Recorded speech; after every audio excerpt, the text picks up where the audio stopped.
नक्कीच खरं तर आपल्यासोबत मंत्री शंभूराज देसाई आहेत.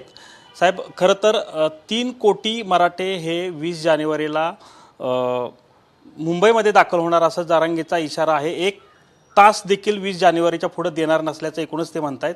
काय सांगाल याविषयी? नाही बघा, मी मागं पण म्हटलं होतं आणि आजही पुन्हा सांगेन की मराठा आरक्षणाच्या बाबतीत हे सरकार प्रचंड सकारात्मक आहे.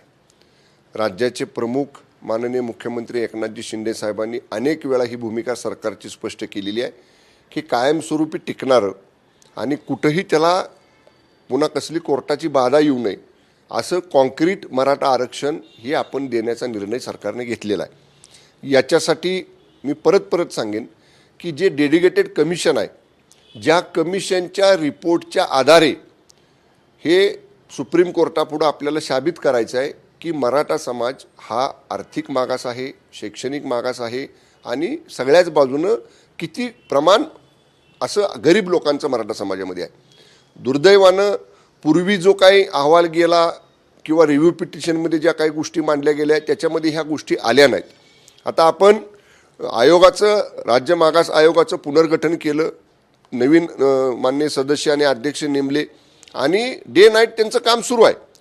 म्हणजे सरकार, मी म्हणतोय तसं, या आरक्षणाचा प्रश्न जवळपास 80% आपण सोडवलेला आहे. आता परत परत मी सांगेन, घाई गडबडीत काही निर्णय घेतला आणि समजा तो अंगलट आला तर उद्या हेच लोक म्हणणार आहेत की तुम्हाला त्यावेळी समजत नव्हतं का. म्हणून माझी जरांगे पाटील साहेबांनी विनंती, हे बघा, 3 कोटी लोक किंवा ते जे म्हणतायत त्याप्रमाणे लोक मुंबईमध्ये आली, शेवटी कुणाची गैरसोय होणार आहे? सामान्य नागरिकांची गैरसोय होणार आहे. मराठा समाजातली लोक असणार आहेत, सगळेच लोक असणार आहेत. आणि एखादं आंदोलन, जरांगे पाटील साहेब काय म्हणतायत, आमचं अहिंसावादी आंदोलन आहे, आमचं शांततेच्या मार्गाचं आंदोलन आहे. मग शांततेच्या मार्गाचं आंदोलन करायला वेगवेगळे पर्याय आहेत ना. त्याने आंदोलन करूच नाही ही आमची त्यांना विनंती आहे. पण एवढ्या मोठ्या संख्येने लोक आणणार किंवा लोक येणार अशा पद्धतीचं वक्तव्य करून विनाकारण, माझं म्हणणं एवढंच आहे की सरकार प्रयत्न करत असताना अशा पद्धतीचं भूमिका घेण्यापेक्षा त्यांनी संयमाची भूमिका घ्यावी. मी परत परत सांगतोय, मागंसुद्धा मी एकदा आपल्याच माध्यमातून बोललो होतो की आम्ही सुप्रीम कोर्टामधलं क्युरेटिव्ह पिटिशनचे प्रथम सुनावणीची जी 24 तारीख दिलेली आहे त्या अनुषंगानं आमची सगळी तयारी सुरू आहे.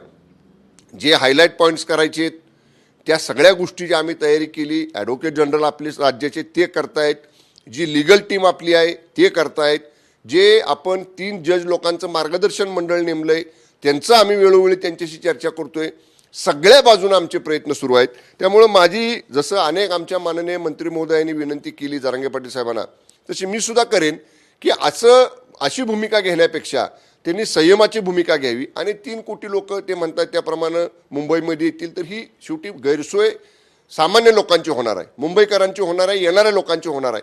त्यामुळे कुठलंही आंदोलन करताना कोणाची गैरसोय होणार नाही, कुणाला त्रास होणार नाही याची काळजी प्रत्येकानेच घेतली पाहिजे. पण साहेब, सरकार यासाठी काय उपाययोजना काय करते का? या अनुषंगाने काय तुम्ही बोलणार आहात का? हे बघा ना, आता एवढे प्रयत्न आम्ही आरक्षणासाठी करतोय ते मी आपल्या वाहिनीच्या माध्यमातून आता स्पष्ट सांगितलेले आहेत. आता जरांगे पाटील साहेबांना याच्या अगोदर 3-4 वेळा वेगवेगळे माननीय मंत्री महोदय आमचे भेटले. आम्ही त्यांना कशा पद्धतीनं काम करतोय, किती वेळात काम करणार आहे. आता बघा, अधिवेशनामध्ये on floor of the house, सभागृहामध्ये ऑन रेकॉर्ड माननीय मुख्यमंत्री महोदयांनी सांगितलं की फेब्रुवारीमध्ये मराठा आरक्षणाच्या विषयासाठी स्वतंत्र अधिवेशन, एकदा राज्य मागास आयोगाचा अहवाल आला की त्याच्यासाठी आपण स्वतंत्र अधिवेशन घेणार आहे. मग एवढं क्रिस्टल क्लिअर भूमिका, म्हणजे स्वच्छ भूमिका, पारदर्शी भूमिका ही राज्य सरकारची आहे. माननीय CM साहेबांनी ती स्पष्टपणानं सांगितलेली आहे. त्यामुळे सरकारला सुद्धा आता जरांगे पाटील साहेबांनी सहकार्याची भूमिका घेतली पाहिजे. मराठा समाजातल्या लोकांचा, राज्यातल्या इतर लोकांचा कुठेही त्यांना या आंदोलनामुळं त्रास होणार नाही, गैरसोय होणार नाही, त्यातनं अनावधानानं काही अनुचित प्रकार घडणार नाही, ही सगळ्याची जबाबदारी आपल्या सगळ्यांचीच आहे ना. जशी आम्हा सगळ्यांची राज्यकर्त्यांची आहे तशी जरांगे पाटील साहेब आज एक प्रमुख आंदोलनाचे नेतृत्व करतायत, त्यांचीसुद्धा ही जबाबदारी आहे. त्यामुळे मी परत परत त्यांना विनंती करेन की तुम्ही संयमाची भूमिका घ्या, सरकारला सहकार्याची भूमिका घ्या. निश्चितपणे आता अंतिम टप्प्यात आलोय आपण. याच्या अगोदरच्या लोकांनी काय केलं, का झालं नाही, त्याची उणं काढण्याची ही वेळ नाही. ते एकदा आरक्षण दिल्यानंतर, ते कॉन्क्रीट झाल्यानंतर, ते टिकल्यानंतर, टिकणारच आरक्षण आपण देणार आहोत, त्यावेळी मग आपण काढू की पाठीमागं कोण कमी पडलं, कुणी कुठल्या गोष्टी केल्या नाहीत, पण आज ती वेळ नाही. आज आपल्याला शांततेच्या मार्गानं, संयमाच्या मार्गानं, सरकार एवढं सकारात्मक आहे, सरकार एवढी चांगली पावलं टाकतं आहे, सरकार जी कृती करतंय त्या प्रत्येकाची माहिती जरांगे पाटील साहेबांना आम्ही देतोय. त्यामुळं आम्हाला त्यांनी सहकार्य करावं आणि अशा पद्धतीनं 20 तारखेनंतर मोठ्या संख्येनं लोक येतील, मुंबईमध्ये धडकतील, अशा पद्धतीचं भूमिका घेण्यापेक्षा त्यांनी संयमाची भूमिका घ्यावी, सरकारला सहकार्याची भूमिका घ्यावी. नक्की मी सांगतो विश्वासानं की जो शब्द छत्रपती शिवाजी महाराजांची शपथ घेऊन माननीय मुख्यमंत्री एकनाथजी शिंदे साहेबांनी दिलाय, तो शब्द हे सरकार कुठल्याही परिस्थितीमध्ये हे पूर्ण करेल, एवढा विश्वास आपल्या माध्यमातून मी जरांगे पाटील साहेबांना आणि महाराष्ट्रातल्या तमाम जनतेला देऊ इच्छितो. साहेब, लोकसभेच्या जागेवरून खरं तर रस्सीकेच पाहायला मिळते, कारण तुमच्या महायुतीमध्येच छगन भुजबळांचं असं विधान आहे की शिंदे गटाच्या शिवसेनेला जेवढ्या जागा आहेत तेवढ्याच अजित पवार गटाला देखील मिळाल्या पाहिजेत, असं त्यांनी आज विधान केलेलं आहे. काय सांगाल याविषयी? भुजबळ साहेबांनी खरं वास्तविक पाहता अशी वक्तव्य हे बंद खोलीच्या दाराआड करायचे असतात.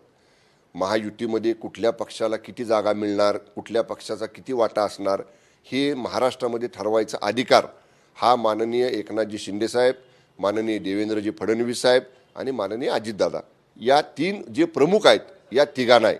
असं असताना आता शिंदे गटा एवढ्या जागा आम्हाला द्या, मग भुजबळ साहेबांनी मी आठवण करून देऊ का, शिंदे गटाचे 50 आमदार आहेत, 40 शिंदे गटाचे म्हणजे शिवसेनेचे आमदार आणि शिंदे साहेबांच्या सोबत असणारे 50 आमदार, ते सगळे शिवसेनेचे सहयोगी आमदार आहेत. आता हे बघा, मला हा वाद करायचा नाही, मग आमचे 50 आहेत, तुमचे किती आहेत दाखवा, असं कधी म्हटलंय का आम्ही जेव्हा 50 आमदार शिंदे साहेबांच्या नेतृत्वाखाली आलो, 10 वेळा किमान आम्ही 50च्या 50 जणांनी हात वर करून दाखवलं की आम्ही हे 50 जण आहोत, 1 ते 50. सभागृहामध्ये जेव्हा 172चं बहुमत आलं विश्वासदर्शक ठरावाच्या वेळी, तेव्हा हात वर करून आम्ही मतदान केलेलं आहे. आम्ही 50 जण आमची उघड आहोत. याचा अर्थ असा मी म्हणत नाही भुजबळ साहेबांनी की तुमचे 40 दाखवा, पण आम्ही 50 आहोत हे तरी भुजबळ साहेबांनी मान्य केलं पाहिजे. पण मी एवढंच सांगेन की मी या आकडेवारीच्या वादात पडणार नाही. ही चर्चा ही माध्यमांसमोर सभेंमधनं ही करायची नसते. ही चर्चा हे आमचे 3 प्रमुख नेते आहेत, ते बसून ठरवतील. पण भुजबळ साहेबच जर आता आकडेमोड करायला लागले तर मला पण त्यांना सांगावं लागेल, भुजबळ साहेब तुमच्या 40 आमदारांपेक्षा शिंदे साहेबांच्या बरोबर आज 50 आमदार आहेत, त्यामुळे साहजिकच आम्ही जर असं म्हटलं की तुमच्यापेक्षा जादा वाटा आम्हाला मिळाला पाहिजे तर ते लॉजिकल आहे, ते अगदी योग्यच आहे भूमिकेला धरून. पण आम्ही तसं म्हटलं नाही, कारण आम्ही एकच सांगतो की जो निर्णय घ्यायचा आमच्या शिवसेनेचा शिंदेसाहेब घेतील आणि 3 पक्षाच्या आणि आमच्या सहयोगी पक्षांच्या महायुतीचा निर्णय हे 3 जण आहेत, माननीय दादा, माननीय फडणवीस साहेब आणि माननीय शिंदे साहेब, हे 3 जण घेतील. त्यामुळं उघड माध्यमांपुढे जाऊन अशा पद्धतीची चर्चा करणं आणि मग विनाकारण विरोधकांच्या मध्ये समज असा होतो की ह्यांच्यात गैरसमज आहेत, ह्यांच्यात जागांवरनं रस्सीकेस आहे. आमच्यात बिलकुल रस्सीकेस नाही. आमचं एकच तत्व आहे, महाराष्ट्रामधनं 45 खासदार माननीय मोदी साहेबांना पंतप्रधान करण्यासाठी महाराष्ट्रातल्या महायुतीचे 45 खासदार दिल्लीला पाठवायचे, हे आमचं धोरण आहे आणि ते आम्ही यशस्वी करू. नक्कीच हे होते मंत्री शंभूराज देसाई. त्यांनी एकूणच सांगितलेलं आहे की महायुतीतील जे जागा वाटपाचा प्रश्न आहे ते महायुतीतील 3 वरिष्ठ जे नेते मंडळी आहेत ते ठरवतील. त्यामुळं जे काही गोष्टी असतील, ज्या काही घटना असतील त्यामध्ये भुजबळ साहेबांनी सबुरीनं घ्यावं हीच विनंती त्यांनी यावेळी केलेली आहे.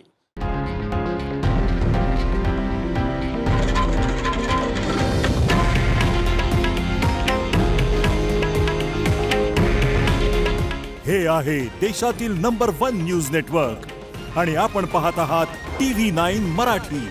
काळजी तुमची, हित महाराष्ट्राचं.